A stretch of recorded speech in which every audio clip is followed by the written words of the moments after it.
Engineer 775 here in my shop, and I've had some junk kicking around, some old stuff. I got an old chainsaw. This is a Husky 371.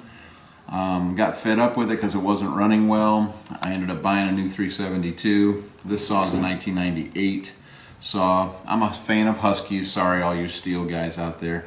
As long as the saw is sharp and runs good, that's what's important, right? Hopefully get some amens on that. But I did take it apart and I found this piston. If you can look at this, zoom in on it, the piston is just totally scorched. The rings are seized to the piston. So I don't know if we ran some bad fuel or just, I don't know. Bottom line is, they don't run good this way. I did a compression test on this thing to find out, you know, what do I got to do. It was only running about 80 PSI, where the 372 was at 150 or 160, so I knew something was gone awry. They're basically the same saw, the 371 and the 372. I like it. It's a good firewood saw. It's not a big saw, but it's a really good firewood processing saw, in my opinion. So what we ended up doing, there's a lot of different jugs that are aftermarket that I could have bought. This is the original, so I actually went back with a Husqvarna part.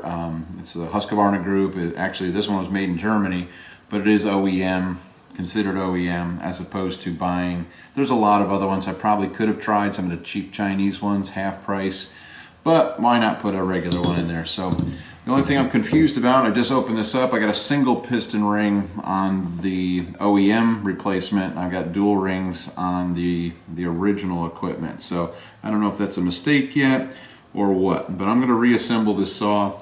And we also, because carburation is such an issue with all this ethanol junk fuel, I went ahead and bought a carburetor for it.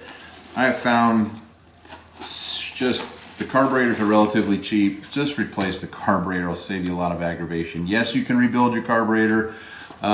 We just went through 2 4-wheelers and rebuilt them. They're old 4-tracks Hondas, 1988 and 1990, and just ended up putting new carbs on it. It is so awesome. They run great. They start, they idle.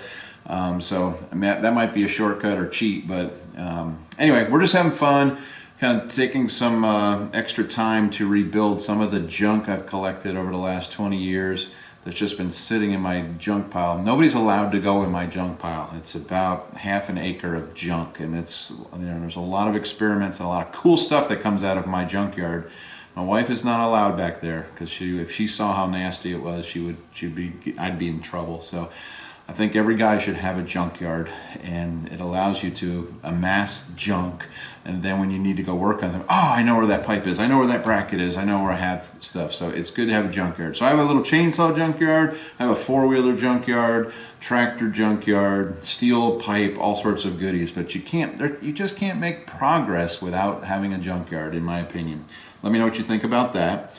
And so let's get to work. We're going to go ahead and reassemble this old chainsaw. I have a lot of trees to cut coming up here for a solar job, to clear land to get a good solar window for this customer. So I don't want to bring one saw. I found myself in one saw, and having one saw is a no-no, right?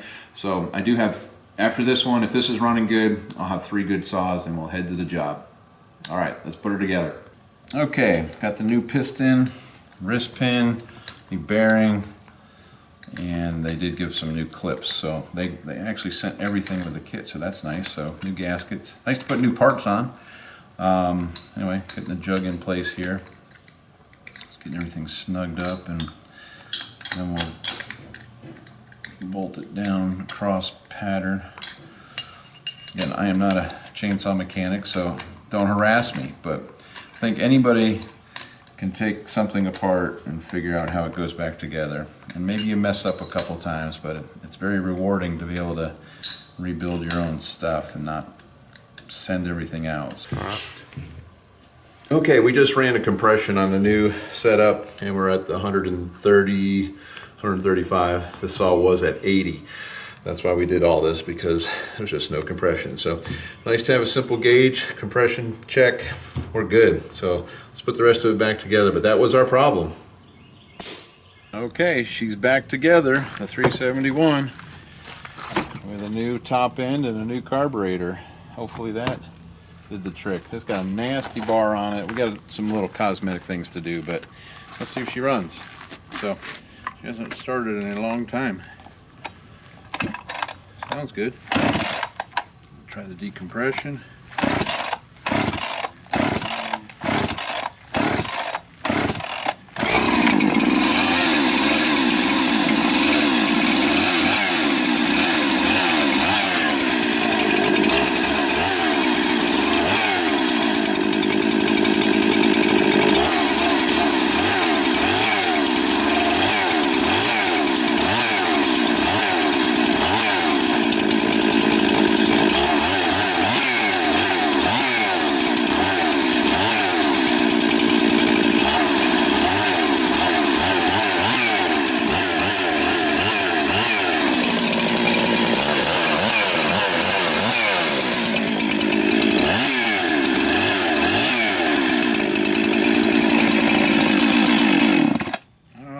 I didn't have a very good switch on this thing. It would barely shut off sometimes. That's another nuisance. Okay, well, that's pretty good. Hasn't run in, I don't know.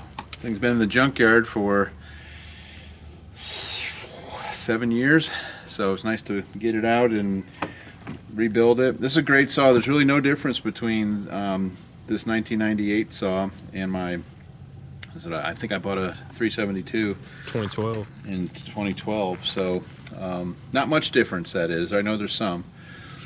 Anyway, the only unknown, the only mystery was the piston I got had 1 ring versus the original had 2. So hopefully that won't cause me an issue, but anyway, she started right up.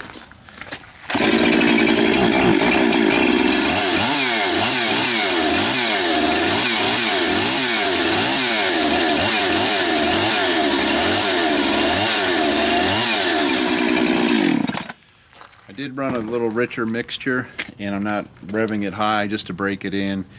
I'm not exactly sure the break-in period, but after doing several dirt bike rebuilds, I know just take it easy and kind of load it up, let it smoke. The smoke's not going to hurt anything. If we foul a plug, that sure beats scorching another piston. Okay, well, that was a fun little project. We got another chainsaw ready to work. Let's go use it. All right, Engineer 775 signing out.